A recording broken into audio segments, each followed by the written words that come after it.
Do you think he'll find out, Mom? He's got that same look my daddy used to have, right before. I'm scared, Mama. I'm scared I'll end up like you. You remember to get everything prepared the way I told you? Last year? Last year?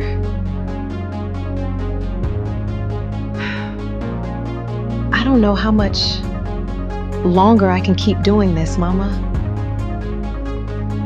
Keep your voice down. Walls in this house carry further than you think. A year of planning her exit, a secret account quietly growing, and a husband standing just outside that door saying nothing. But from that moment on, nothing would ever be the same. What's really inside that account, and who the real danger in this story actually is about to come to light. My name is Quincy Thompson. I'm 42 years old, and for most of my life I've believed one simple thing. A good man doesn't announce what he carries, he just carries it. That belief carried me through 14 years of marriage, through 3 deployments overseas, through a career built on keeping other people safe, while I quietly managed my own private storms at 2 in the morning. It's the belief that let me smile through Sunday dinners and never once mention the things that kept me awake at night. It's also the belief that nearly cost me everything. Some nights, long after Jamila had fallen asleep beside me, I'd lie there replaying pieces of those deployments. Not the loud parts, the quiet ones. The specific weight of silence right before something went wrong. The sound of my own boots on gravel at 3 in the morning, half a world away from any bed. I never described those sounds to her. I told myself that keeping them out of our house was the same thing as protecting her from them. I understand now, those were never the same thing at all. On a Friday afternoon in late September, I sat in my office on the 28th floor of a building in the Loop, looking out over Lake Michigan, holding a pen over a set of divorce papers my lawyer had drawn up that same week. On my computer screen was a contract I'd just closed, a 2-year security consulting agreement worth $340,000, the biggest win of my career. Folded in my jacket pocket was the reason I'd called that lawyer in the first place. A bank statement I'd found only a few days earlier, for an account I never knew existed. My wife's name was on it. So was a balance of $47,000. Sit with that for a second. A man who spent his whole career finding what other people were trying to hide, and I never saw this one coming. Not even a little. But here's the part that still keeps me up some nights. That account wasn't the strangest thing I found that week. It wasn't even the saddest thing. Before I tell you how a man who once cleared buildings for a living got blindsided in his own home, let me take you back to earlier that week. Because by the time I called that lawyer, my wife had already been planning her exit for a lot longer than I understood. I just didn't know it yet. It had been a Tuesday evening when it all started. Chicago does this thing in early fall where the light turns the color of weak tea and the wind off the lake starts reminding you winter isn't far behind.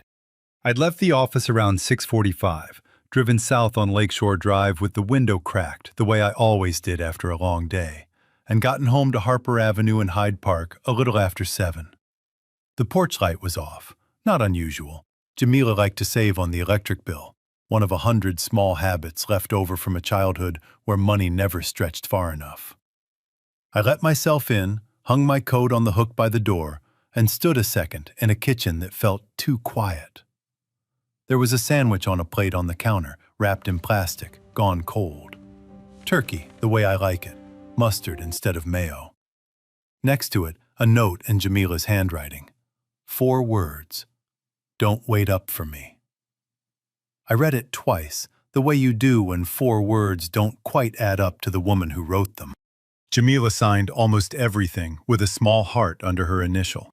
Grocery lists, birthday cards, even the Post-its she left about the mail. This one had nothing underneath it, I noticed. I let myself believe it didn't mean anything. 14 years teaches you how to read the weight behind 4 words the way another man might read a whole letter. I unwrapped the sandwich and ate it standing at the counter, alone, at 11 o'clock at night. Because some habits are older than the hurt that comes with them. That's when I went looking. Not out of suspicion exactly. More the same instinct that kept me alive on deployment and kept buildings safe on the job. Something in that house felt off. The way a room feels off when a door that's always shut is suddenly open a crack. I found it in the bottom drawer of my desk in the study, the one I hadn't opened in months. Underneath old invoices and expired warranties was a folder I didn't remember making.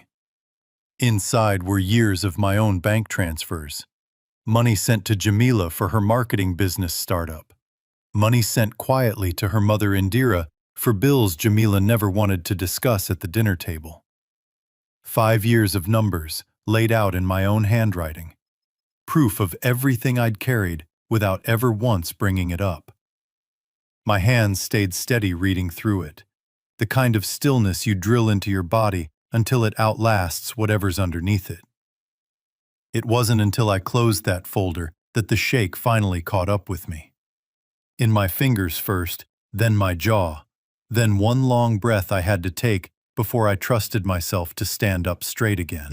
And underneath all of it, near the bottom, was a statement for an account with Jamila's name on it that I had never seen before. Opened 8 months ago. Balance $47,000. I sat on the edge of that desk a long time that night, not angry yet, just tired in a way that goes bone deep. I thought about every dangerous overnight shift I'd picked up on the South Side that I never told her about, every quiet sacrifice I made because I thought that's what a good husband does. I thought I understood my wife. I thought 14 years had taught me every corner of her heart. 3 days later, I sat in a lawyer's office on the 28th floor and had the papers drawn up. Not out of rage, out of exhaustion. A man can only carry a secret so long before he stops trusting his own house. I thought I knew my wife. Turns out, I hadn't even scratched the surface. What I overheard 4 days after that, at her mother's kitchen table in Bronzeville, would tell me exactly how long this had really been coming. Sunday dinner at Indira Washington's house in Bronzeville had been a fixture of our marriage since the week Jamila and I got engaged.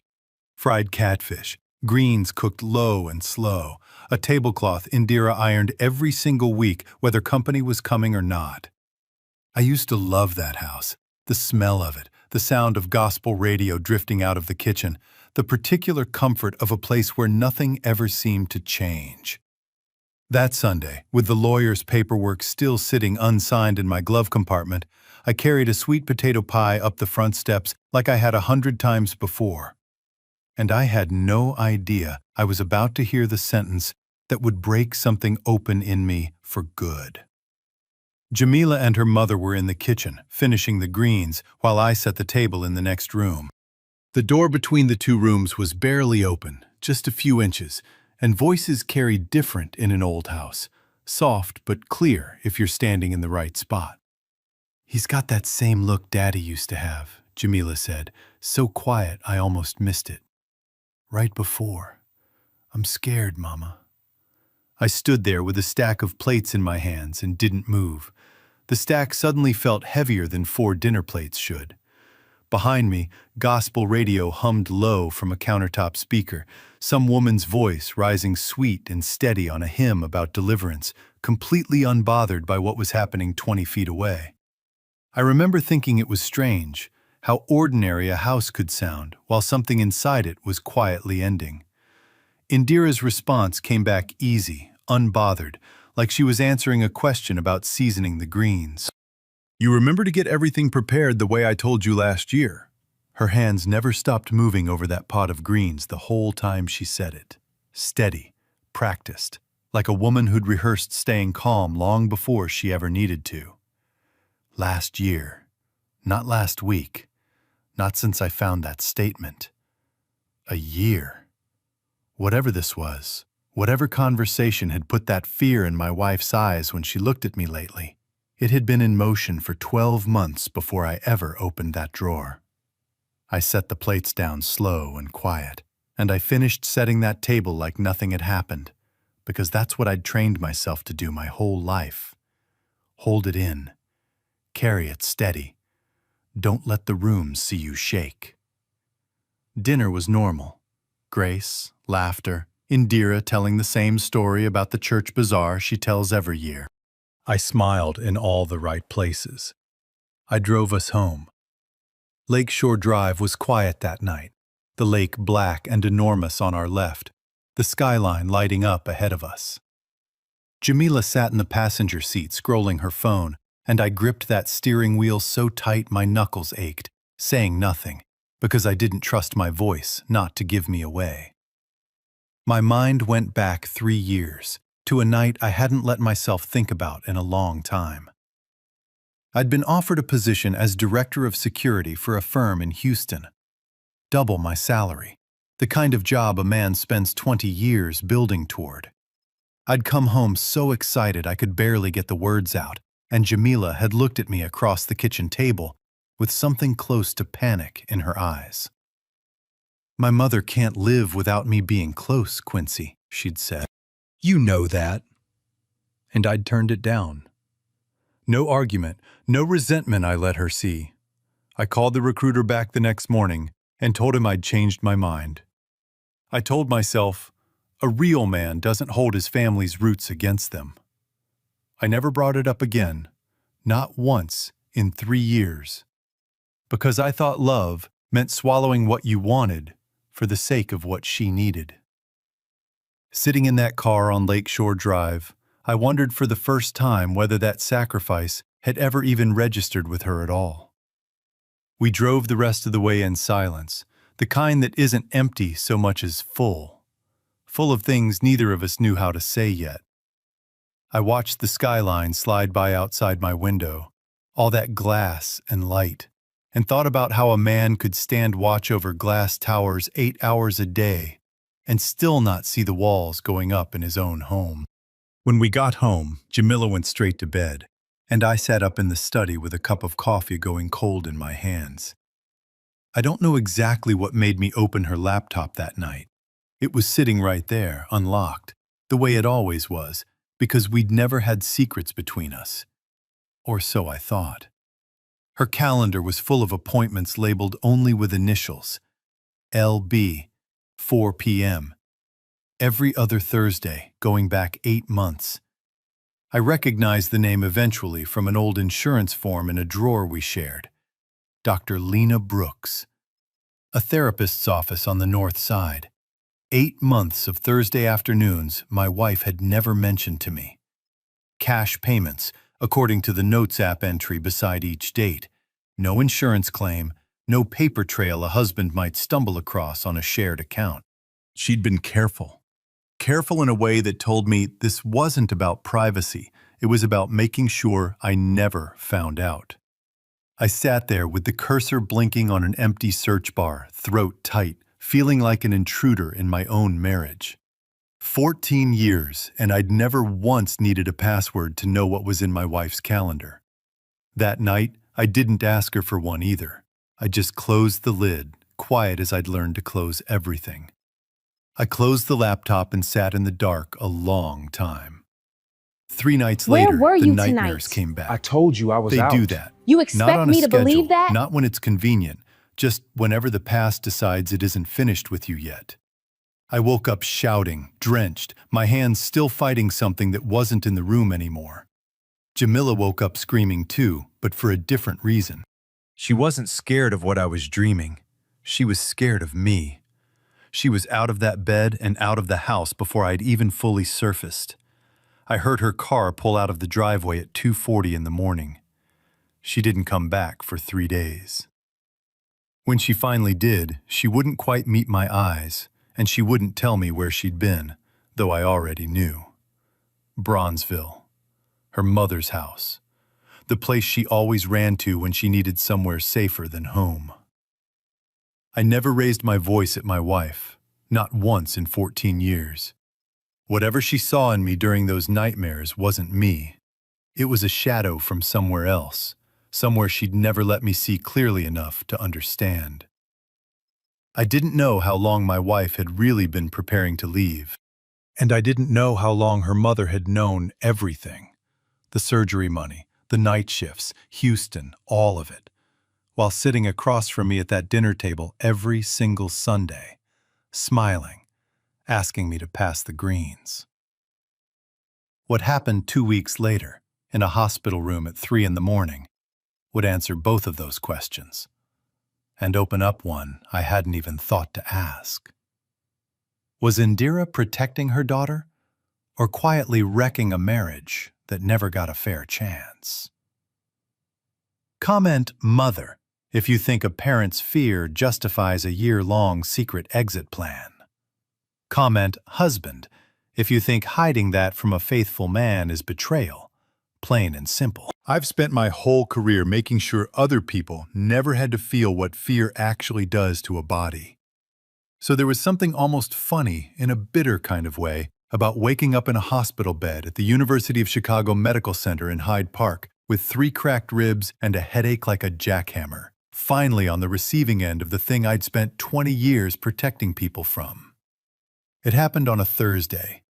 A former employee at one of my client sites in the South Loop, recently let go, forced his way past the front desk, agitated and unpredictable. I got the building locked down and every employee out through the service exit before Chicago PD arrived.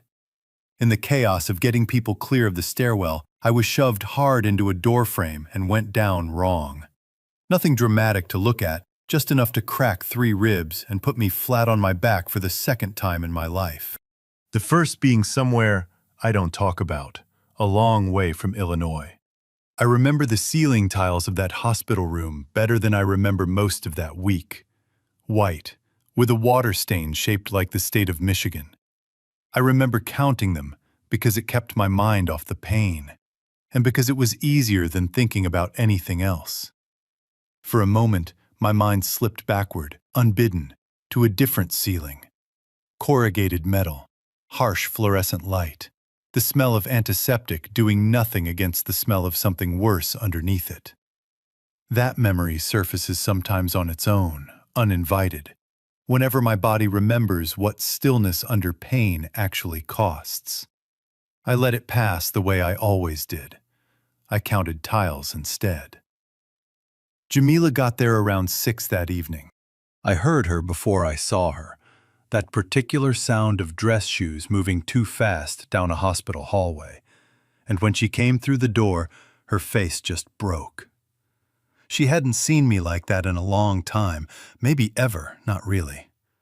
I'd always been the one standing at the door with keys in hand, the one who checked the locks twice, the one who made her feel like nothing bad could get through as long as I was standing in front of it.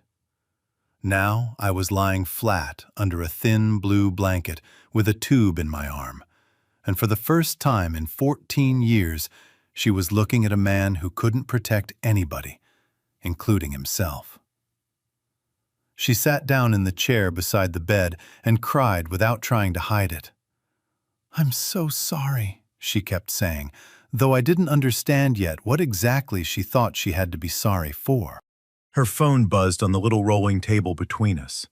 I wasn't trying to look, but the screen lit up bright in that dim room, and the notification sat there long enough for me to read it clearly before she grabbed the phone and turned it face down. Safety plan. Reminder. Documents ready for attorney review. My pulse didn't spike the way you'd expect. It went the other way. Slow, careful. The exact rhythm I used to talk myself into during the worst 30 seconds of a job gone wrong. Whatever was coming, I needed to hear all of it clearly, not through the fog of my own reaction. Not a folder of vague notes. Documents, sitting on my wife's phone like something she'd built carefully over time, with an actual attorney attached to it, the way you'd prepare a case, not save a marriage. I didn't say anything right away. I just watched her face while she realized what I'd seen. Watched the color drain out of it, the way it does when somebody knows there's no explaining their way backward out of a moment. Jamila, I said, quiet. What is that? She was shaking by the time she answered, her hands wrapped around a paper coffee cup like it was the only steady thing left in the room. I'm scared I'm going to end up repeating my mother's history, she said. I've been scared of it for a long time, Quincy. I didn't know how to say it out loud. I lay there in that hospital bed and let that sentence settle over me. And underneath the hurt, something else started surfacing. A memory I hadn't let myself examine too closely in 2 years. Indira's heart surgery. Coronary bypass, done quietly at a hospital on the north side, paid for almost entirely out of a savings account I'd built up specifically for emergencies nobody else knew about. I told the billing office not to send a single piece of paperwork to the house. I told Jamila her mother's insurance had covered more than it actually had. I did it because I loved that woman like she was my own mother, complicated as things sometimes were between us. And because I never wanted Jamila carrying the weight of watching her mother's heart get cut open, while also worrying about how they'd pay for it. I never told a soul. Not Jamila, not Indira, beyond a card I'd slipped into her hospital bag that she probably never even connected to me. And now I was lying in a bed of my own, learning that while I'd been quietly carrying my wife's entire family without asking for a shred of recognition, she had been quietly building an exit. With a lawyer, with paperwork, month after month. Protecting herself, she said, from You a have to version take of better me care of that yourself. lived only in know. her fear, I'm trying. not in anything I had ever Promise me you actually will. done. I'm not your father, I said finally.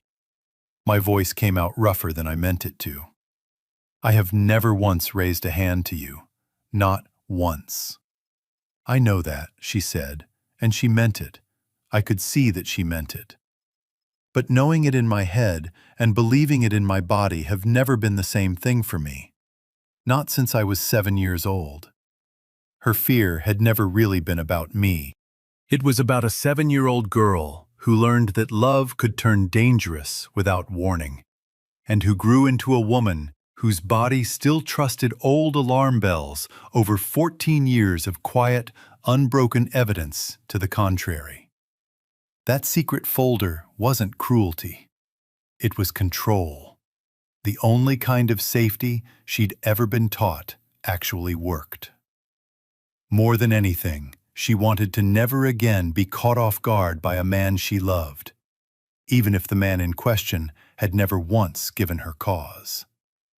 That was the first time in 14 years my wife had said anything close to the truth about her childhood out loud, and it landed heavier than any accusation could have.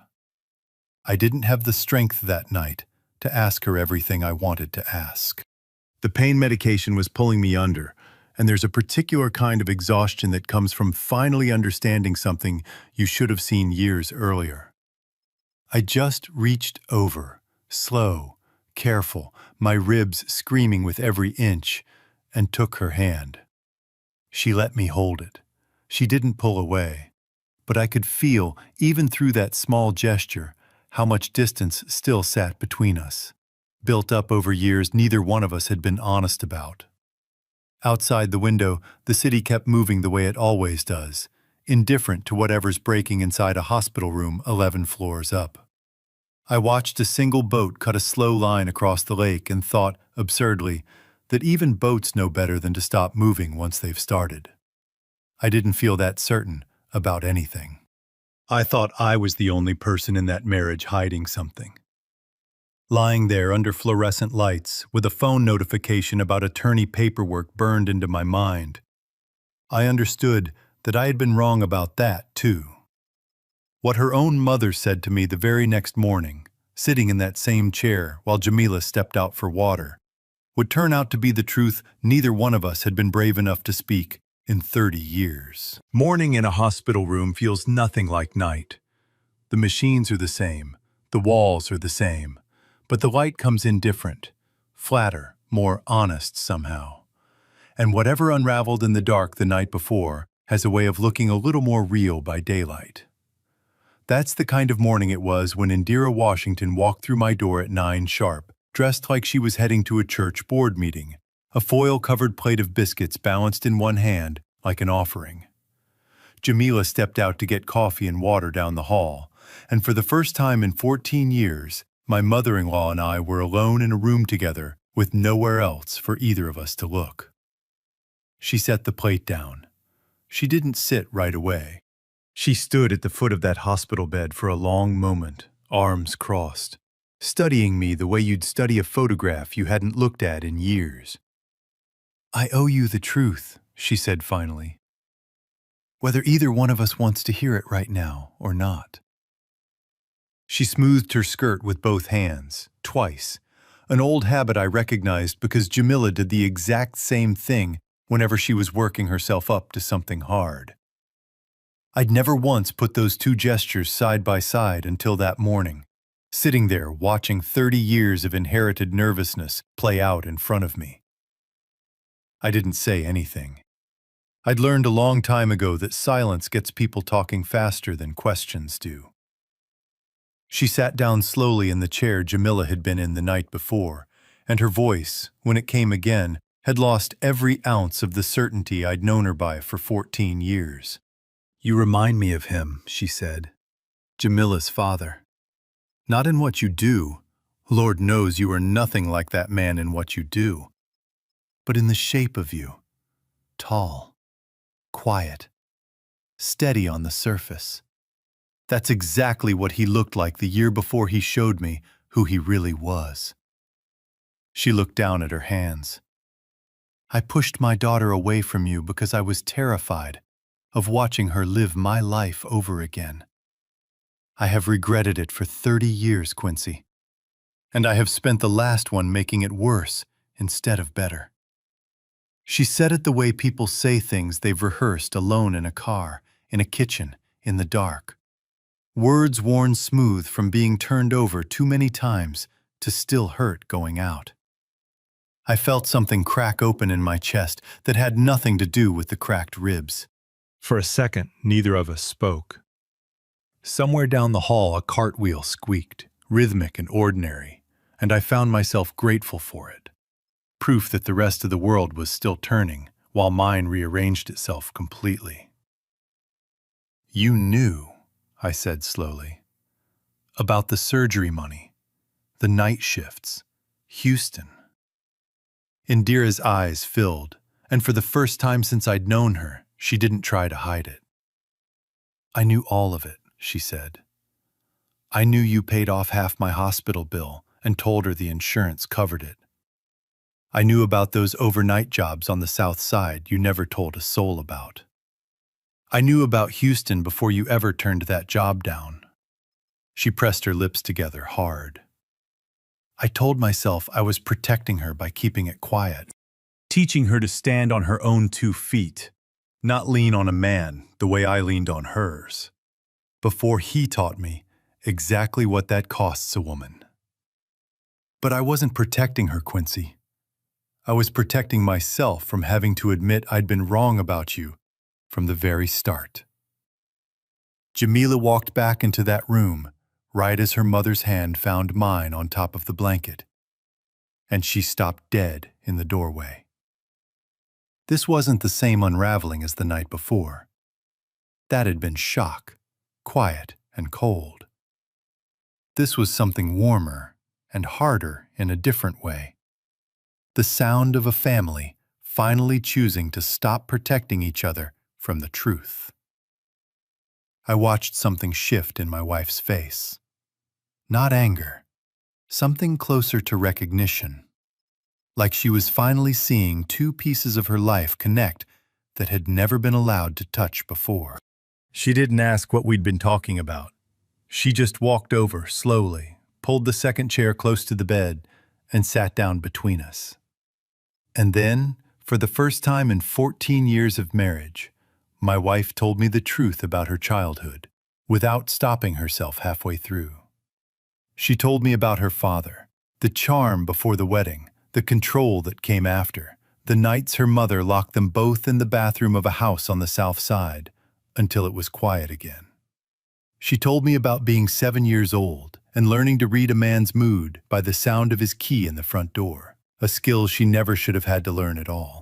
She told me she had spent her whole adult life terrified that loving a strong, quiet man meant she was walking straight back into the life her mother barely survived, and that every silence I ever offered her, meant as respect, had landed on her instead, like the calm before something worse.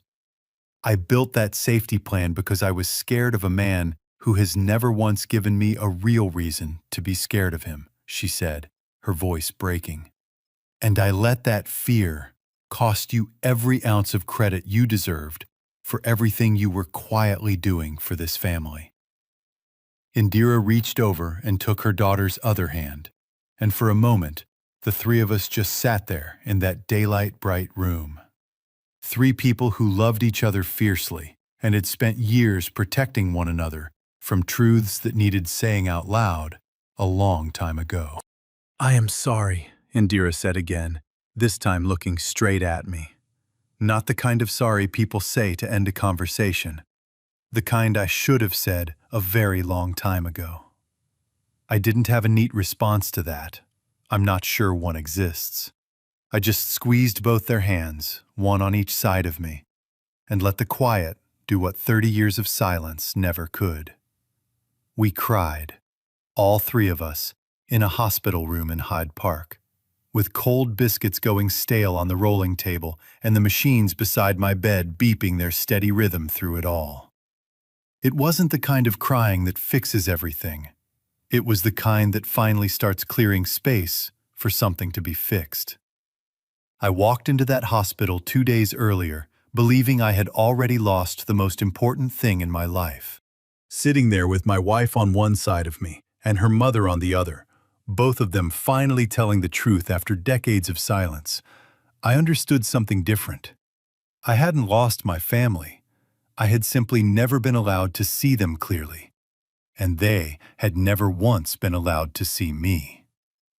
What Jamila found in a small metal box under our bed 3 days after I came home would show us both exactly how far my silence had actually gone, and how close I'd come to losing everything without ever raising my voice once. They released me from the hospital on a Sunday, 3 days after that conversation with Indira, with orders to rest and not much else.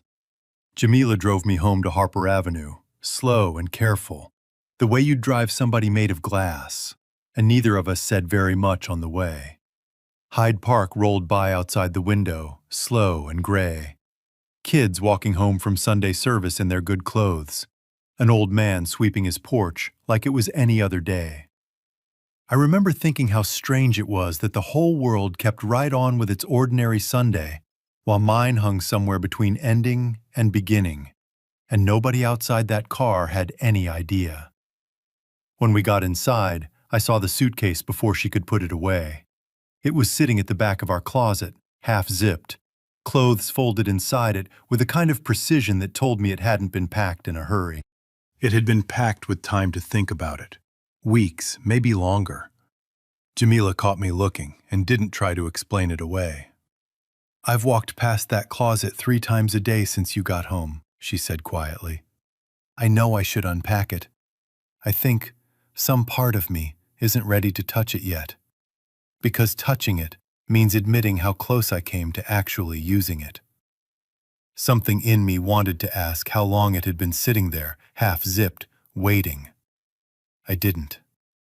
Some questions I was starting to understand don't need an answer as much as they need to finally stop being avoided. I didn't say anything about the suitcase. Instead, I walked to our bedroom, got down slow because of the ribs, and pulled a small metal box out from under the bed frame. I'd kept it there for years, a fireproof box the size of a shoebox, the kind of thing a careful man keeps without ever expecting anyone else to look inside it. I set it on the bed between us and opened it. I can't believe Inside this. were my own What does it records, say? the same changes folder of everything. transfers I'd found the week everything started unraveling. Years of quiet support laid out in black and white.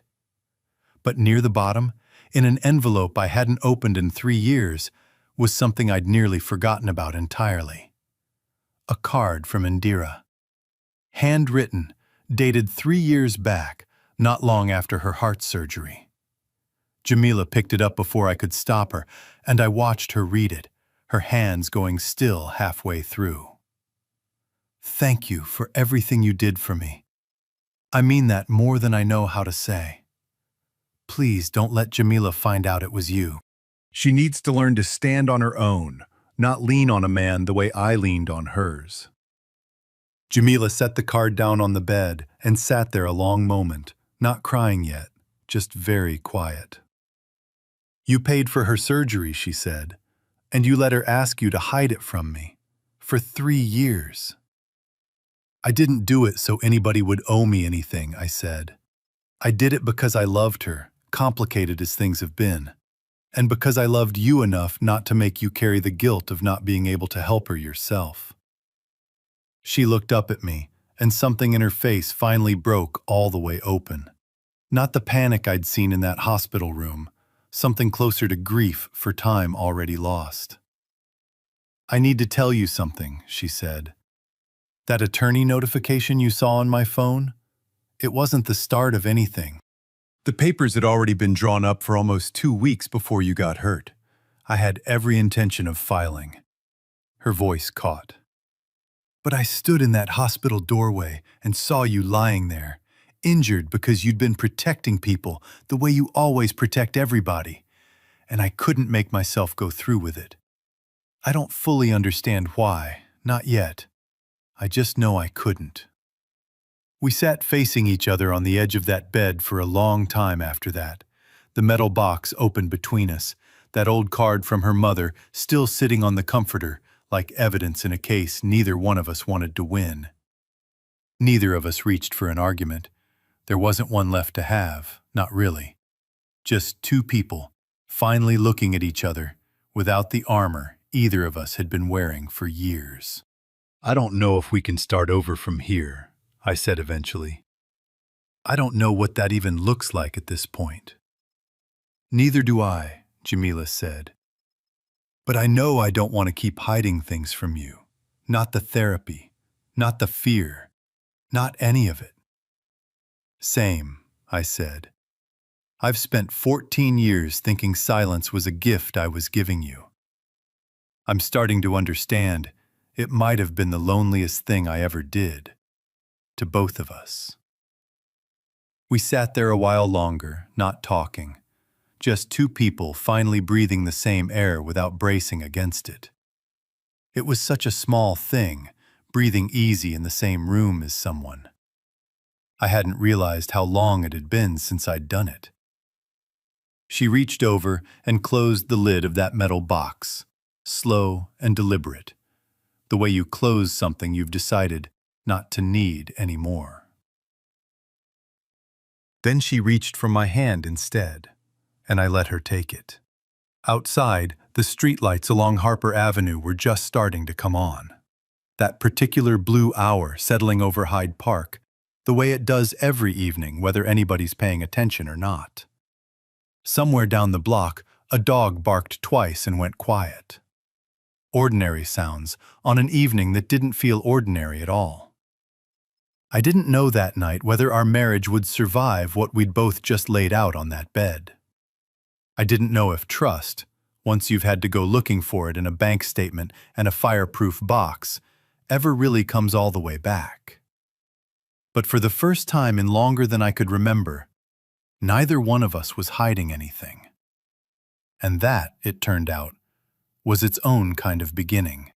What Jamila confessed 3 weeks later, sitting across from a therapist neither of us had planned on needing together, would turn out to be the truth that had been driving everything from the very start. Dr. Lena Brooks kept an office on the north side with soft lamplight and a couch too comfortable to encourage anybody to rush through a hard conversation. Jamila had been coming here alone for 8 months. 3 weeks after I came home from the hospital, we started coming together. It was in our 4th joint session that the last piece of the truth finally surfaced. Jamila had been quiet most of the hour, twisting a tissue in her hands the way she does when she's working up to something she doesn't want to say. Dr. Brooks let the silence sit, the way good therapists do, until Jamila finally spoke. "There's something I haven't told either of you," she said, looking at me, then briefly toward the window. "Part of that emergency account, the $47,000. Some of it was mine, saved slowly over years, but a large part of it came from my mother. She'd already put a deposit down on an apartment in Memphis, 2 bedrooms near my aunt." I sat with that a moment. "Okay," I said carefully. "When?" "Months ago," Jamila said, "before any of this came out, before the hospital." Her hands were shaking now.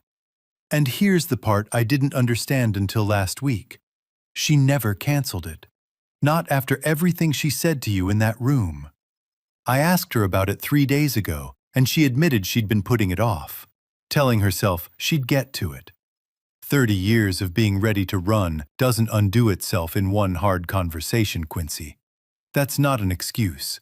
It's just what she told me, and I believe her." The room went very still.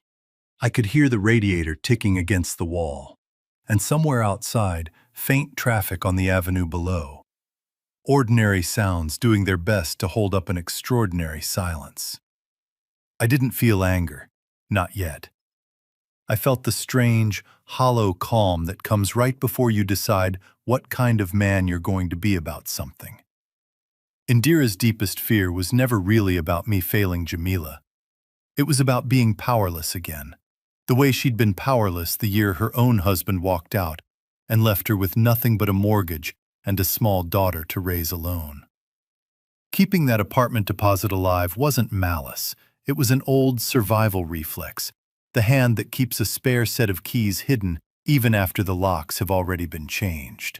She wanted, above everything, to make sure her daughter never had to ask permission to leave a man the way she once had to beg to stay. And the conflict tearing at her was simple and brutal. Loving me honestly meant admitting the escape hatch she'd built her whole identity around was no longer necessary. And letting go of it felt, to her, like giving up the one thing that had ever kept her safe.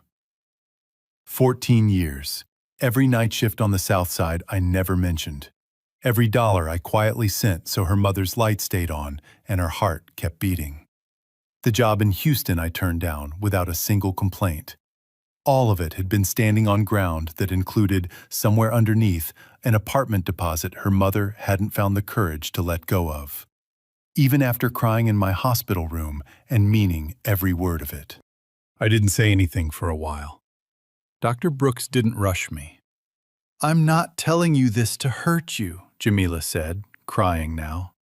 "I'm telling you because I finally understand what I almost let happen to us, and I can't carry it alone anymore." Here's what I want you to understand about that moment, because it's the part of this story that took me the longest to make peace with.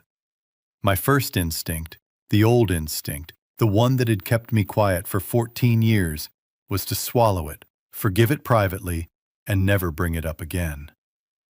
But I had learned something in that hospital bed that I wasn't willing to unlearn. Silence hadn't protected my marriage. It had nearly cost me all of it. So instead, that Sunday, Jamila and I drove to Bronzeville together. And for the first time in 14 years, we sat across from Indira Washington as a united front, instead of two people she could manage separately. We didn't yell. We didn't need to. Jamila laid it out plainly. The apartment, the timeline, the years of secrets kept in the name of protection, and asked her mother one question. Why haven't you let it go yet? Indira didn't have an excuse ready. For the first time in 30 years, she didn't reach for one. Because saying sorry in a hospital room was the easy part, she said quietly. Actually letting go of 30 years of being ready to run meant admitting the fear was never really about you, Quincy. It was mine. I kept that apartment as insurance against my own healing. And that's a hard thing for a woman my I age know. to say out It's loud. been hard. She We'll get canceled the through it. lease that week. She started her own sessions with a counselor near her home in Bronzeville, and slowly, Sunday by Sunday, dinner at her house started feeling less like a performance and more like what it was always supposed to be. My wife and I still see Dr. Brooks every other week. Some sessions are hard. Most of them end with us a little more honest than we walked in. Her marketing business, the one my old night shifts on the south side had quietly helped get off the ground all those years back, finally turned its first real profit this spring, and she told me about it herself, out loud, at our own kitchen table, instead of keeping it to herself the way we both used to keep everything. She showed me the numbers at our kitchen table on a Tuesday night, spreadsheet glowing on her laptop screen, and I watched her light up over something she'd built herself, something nobody had to quietly hand her. That was worth more to me than the profit margin ever could be. I still carry things. That's who I am, and I don't think that changes at 42. But I've learned the difference between carrying weight out of love and carrying it because I'm too afraid to ask for help. That difference has made all the difference. Some Sundays now, when I drive us to Bronzeville, Indira meets us at the door before we even knock, tablecloth already on the table, gospel radio already playing. The same house, the same smells, but nothing in it feels like a performance anymore. It just feels like home, finally, for all three of us. This story reminds us that the sacrifices we make in silence can end up starving the very marriage we're trying to save. Because a gift nobody knows about isn't remembered, it's just quietly absorbed and forgotten. If there's a debt of love sitting unspoken in your own house tonight, a night shift, a signed check, a job you turned down without saying why, don't wait for somebody to find it by accident in a drawer the way I did. Tonight, before the dishes are cleared, sit down across the kitchen table from the person you love most and tell them one true thing you did for them that they never knew about. If you're widowed now and there's no one left to sit across that table, write it down anyway, in the margins of the address book by the phone, the one still full of her handwriting, so the people who love you find the true shape of your marriage instead of guessing at it after you're gone. And if you're a mother or grandmother carrying an old fear the way Indira carried hers for 30 years, don't wait for a hospital room to finally say it out loud. This Sunday, before you iron that same tablecloth you've ironed every week for years, call your daughter and tell her the real reason behind your worry, not the polished version. Truth spoken over an ordinary Tuesday supper does more healing than truth confessed only after somebody nearly loses everything. Written by a human with AI as companion, it hopes to leave you with a warm feeling that even when wrongly treated or looked down upon, there are still people and good things quietly standing on your side. Production team, story and screenplay by Quinn Fung. Character development and visual conceptualization by Chris Nguyen. Video scripting and scene adaptation by David Nguyen. A passionate team dedicated to bringing this story to life.